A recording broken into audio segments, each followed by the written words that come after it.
So let's have a look at this then. So the wave function, y equals a sine omega x, is how we would read this wave function. So this symbol here, omega,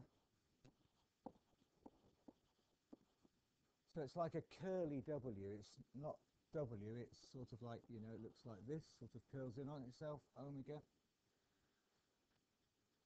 represents the angular velocity, the rate at which something's rotating.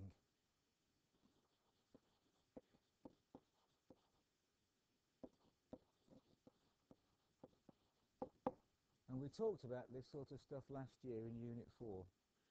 So we have some sort of rotating vector, and if I were to draw it out to the side here, it might look like this. It's rotating. Remember, we generally think about things rotating anti-clockwise, and as it rotates anti-clockwise, omega is the rate at which it's rotating. So the larger omega is, the faster it rotates.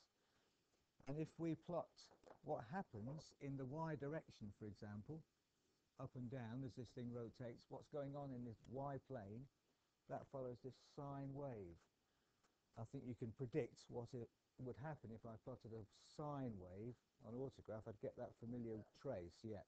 And that's tracing what happens in the y plane as this thing rotates. You can imagine if it starts here at this point and then rotates anti-clockwise, if you're only considering what's going on in the y plane, then it's going to be increasing in the y direction up till it gets to 90 degrees, and then it will start to decrease when it goes from 90 degrees back down to 0, and then it goes underneath the axis, so then the sine wave goes underneath the x-axis. So you get that familiar trace.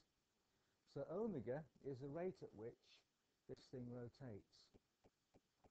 So if you plot this onto autograph to investigate it, which is what I want you to do, y equals, you can use the letter a to represent this part of the sine function.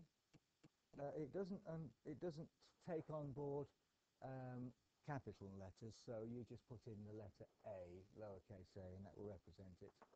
Type in sine, and then use w for omega, because that's near enough, and then x. So if you literally type in y equals a sine wx, you'll get that sine function, and you can use the constant controller then to investigate it. So what I want you to do is this. I want you to confirm that one cycle is over 360 degrees if your scale is in degrees or your scale is in radians. So let's look at that. So if I were to go to autograph and I type in y equals a sine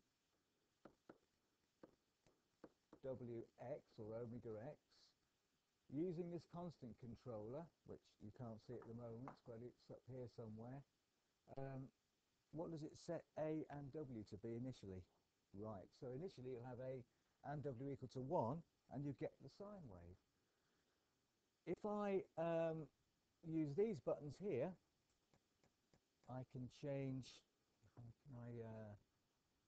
The trouble is, if I try and draw on this writing will disappear. So using these buttons here, I can change from degrees and to radians. So use those buttons to switch from radians to degrees. We'll generally be using radians, because as soon as we're talking about angular velocity, which we are doing, going back to here, you'll again hopefully remember from Unit 4 that these angles are measured in radians, because it's part of a complete turn. What's a complete turn in radians? 2 pi, right then, okay? So 2 pi in radians, 360 in degrees. So confirm that you've got, it's disappeared, I thought it would. You confirm you've got 2 pi radians if you're in radians and 360 degrees in degrees for 1, for when angular velocity is 1. And then you can change the values for the w and a and investigate these questions. 1, what's the effect of changing a? What's the effect of changing w? And an extension question, actually, if you've probably come across this wave equation already in other topics, bless you, actually the full wave function has this phi added to it, or alpha in this case, which is the phase difference. For this assignment you're going to do, we're not going to worry about the phase angles, so I only want you really to investigate this function, but as an extension question, if you're happy with these questions, add this alpha and then see what effect changing that has on the function. So I want to give you about 5 or 10 minutes just to investigate that, play around with autograph, get logged on, and then we'll get back together again and summarise it.